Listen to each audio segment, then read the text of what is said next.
आकाशवाणी लखनऊ से प्रस्तुत हैं प्रादेशिक समाचार।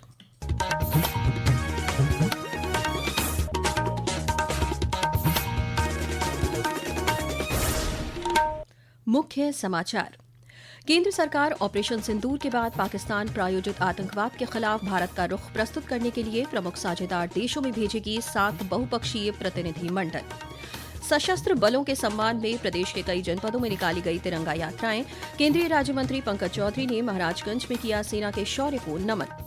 मुख्यमंत्री योगी आदित्यनाथ ने लखनऊ में आयुष विभाग की समीक्षा बैठक को किया संबोधित। कहा, प्रदेश के प्रत्येक मंडल में की जाए आयुष महाविद्यालय की स्थापना। और प्रदेश में अगले 7 दिनों तक गरज चमक के साथ बारिश का अनुमान।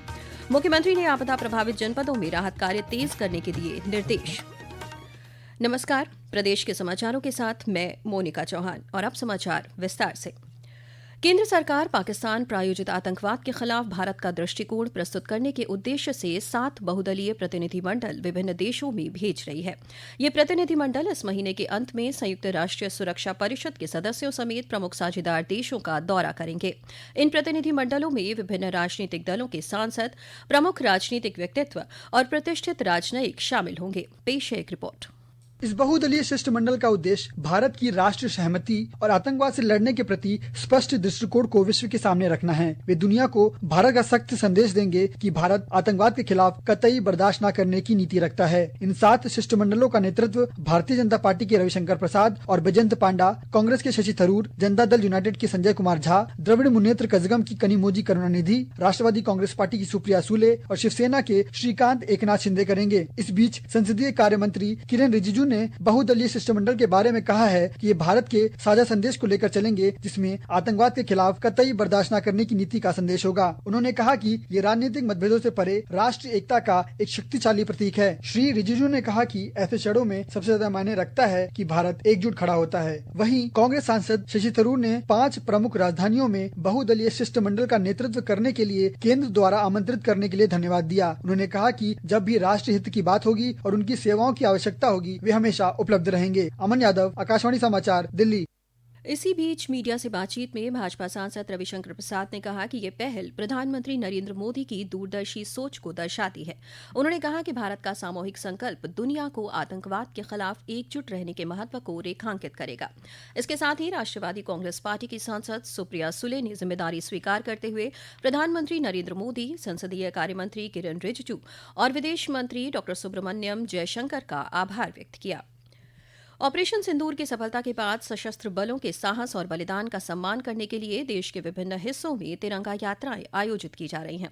इसी क्रम में आज केंद्रीय वित्त राज्य मंत्री पंकज चौधरी के नेतृत्व में महाराजगंज में तिरंगा यात्रा निकाली गई। इस अवसर पर केंद्रीय वित्त राज्य मंत्री ने कहा कि ऑपरेशन सिंदूर अभी समाप्त नहीं हुआ है। कारगिल के बाद जिस प्रकार से भारत के सेना ने पाकिस्तान में चुन चुनकर 9 आतंकवादी ठिकानों पे हमला किया, हमारा लक्ष्य पाकिस्तान से लड़ाई का नहीं है, हमारा लक्ष्य आतंकवाद से लड़ाई का है और आतंकवाद जहां तक घुसे रहेंगे। और अभी ऑपरेशन सिंदूर समाप्त नहीं हुआ, अभी डीजीएमओ का 18 तारीख को पुनः वार्ता होनी है। इस देश के यशस्वी प्रधानमंत्री ने पहले ही कह दिया है कि अब पाकिस्तान से अगर वार्ता होगी तो केवल आतंकवाद पे और गुलाम कश्मीर पे ही वार्ता होगी, दूसरे किसी चीज पे वार्ता नहीं होगी। केंद्रीय ग्रामीण विकास राज्य मंत्री कमलेश पासवान की अगुवाई में गोरखपुर जिले में तिरंगा यात्रा निकाली गई।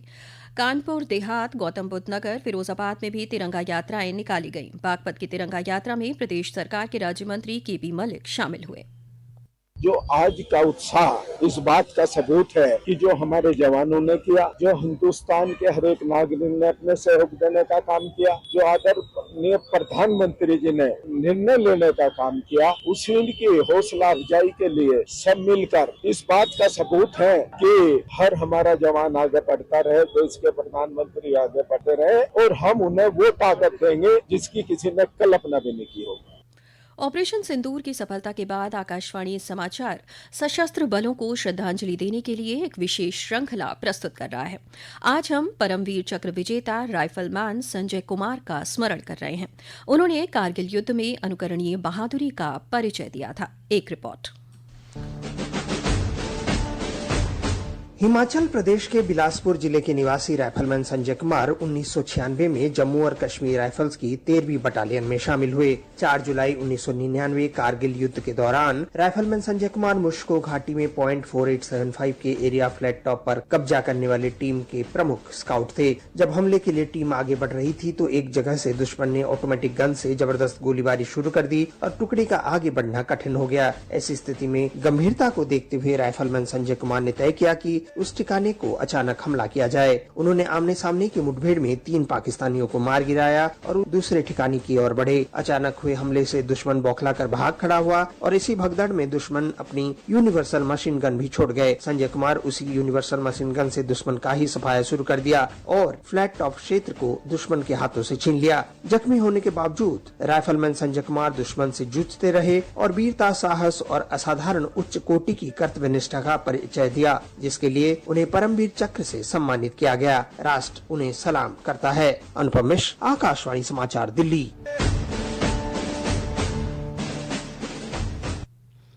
ये समाचार आप आकाशवाणी लखनऊ से सुन रहे हैं। ताज़ा समाचार जानने के लिए आप हमारी वेबसाइट newsonair.gov.in पर लॉग इन कर सकते हैं।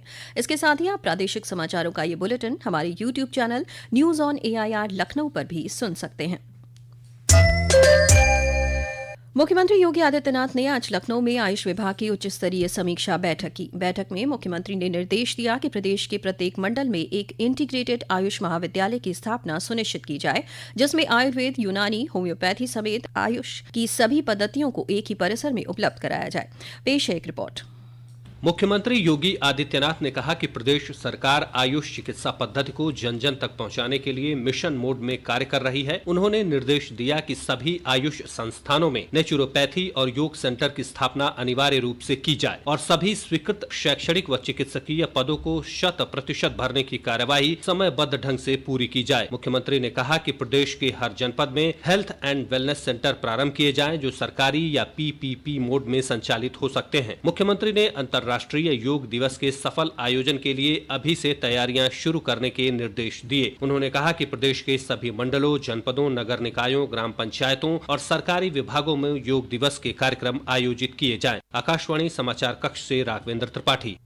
लखनऊ में चलती बस में आग लगने की दुर्घटना के बाद परिवहन विभाग ने 3 सदस्यीय उच्च स्तरीय समिति गठित की है।